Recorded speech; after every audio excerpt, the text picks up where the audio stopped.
Hey everybody, welcome back to the Level Par podcast. This is Tom Lehman. It's been a few weeks since I've just kind of popped on and talked to you all. And I haven't done that in a while because I've been pretty busy. I've been trying to figure out how can I kind of create a video production company, find some clients, which has slowly and steadily kind of come along, and build something where I can sustain enough money to continue to chase Level Par. And, it's been a lot. I've been on the road quite a bit, been trying to meet people and just kind of pitch my services. I've been doing a lot of stuff just pro bono and meeting people and saying, hey, this is the stuff that I could do. But I know that time is not forever on my side when it comes to sustaining a lifestyle. So I got to just keep pushing this as hard as I possibly can. And I think that's what I've kind of learned about this, this part of my life right now is that, it takes a lot to continue to be successful at something, even when success really isn't kind of showing up every single day, or at least I should say the results. And those are the things that I wrote about in Level Par, but it's also the things that I'm living right now. I truly believe in what I'm doing, and it's just a matter of time before I meet the right people and put myself in the right situations, because there are so many people who are resonating with this story. I've been to U.S. Open local qualifying in Rhode Island and saw firsthand Level Par kind of play out as guys were going to play in the U.S. Open local qualifier and see if they can get into golf's longest day, and to see the grind and to see the things that these people were putting themselves through just to try and play very good golf on one particular day to live out a dream. And that's what Jake Stedman's story is all about. It's also kind of what my story is about right now.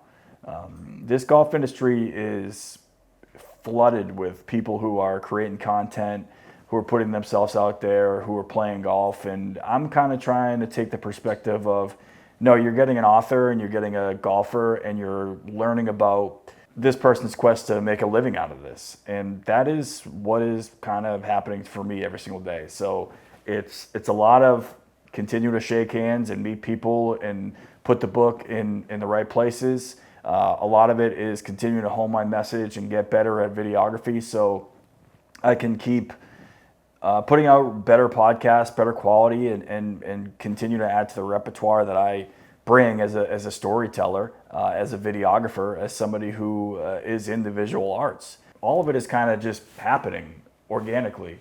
And where it goes, I'm still not sure, but I really do feel like that is the part of living that I want to continue to do.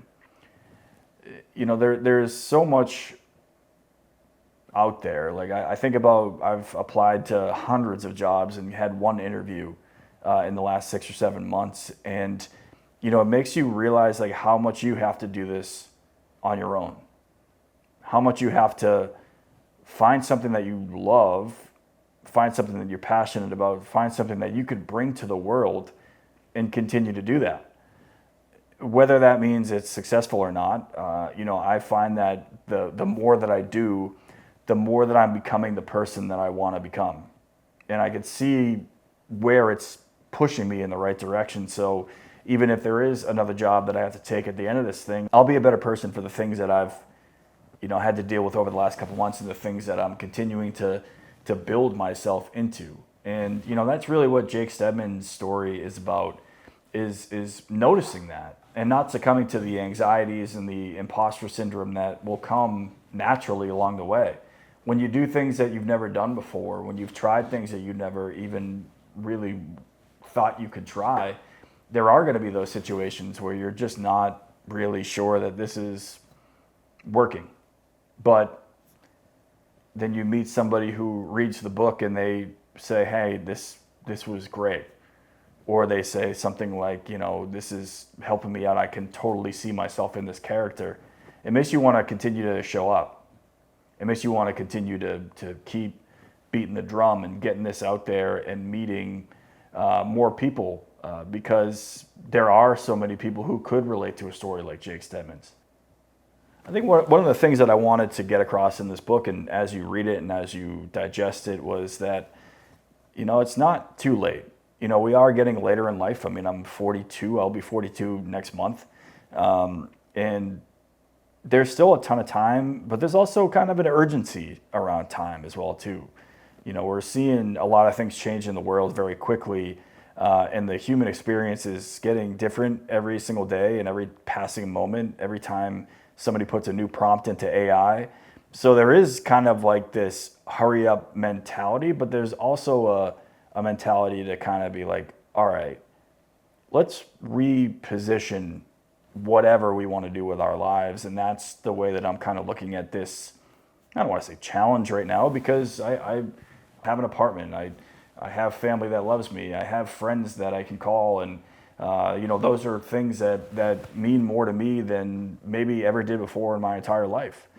And it takes something like a job loss or anything else that kind of happens to truly try to experience and appreciate the people who you have with you and the things that you're trying to accomplish. So I don't know.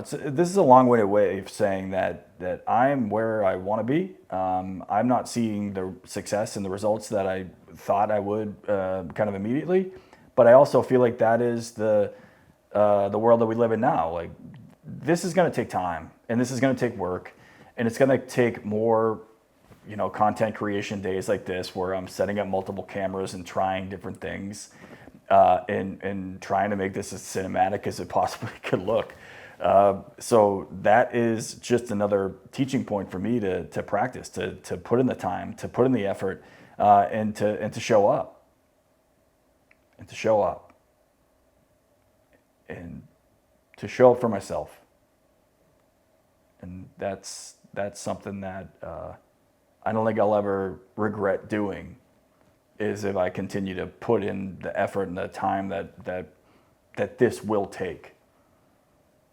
Whether it's Layman's Terms Productions, whether it's Level Par, whether it's my golf game.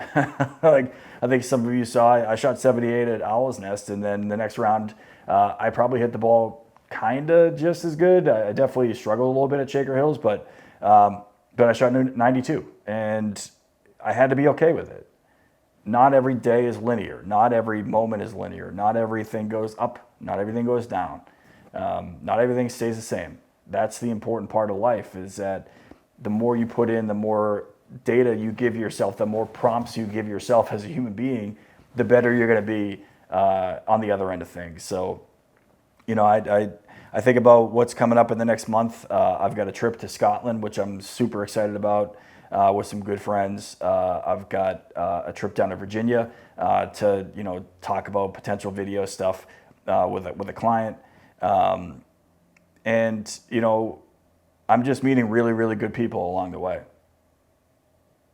So whatever happens, I'll be in a good spot. And I would appreciate if you do pick up the book and you do pick up the story, or you listen to it on Audible, if you leave a review or like and share this message. It's really important to the algorithm and to getting it into the ether of this weird internet world that we live in.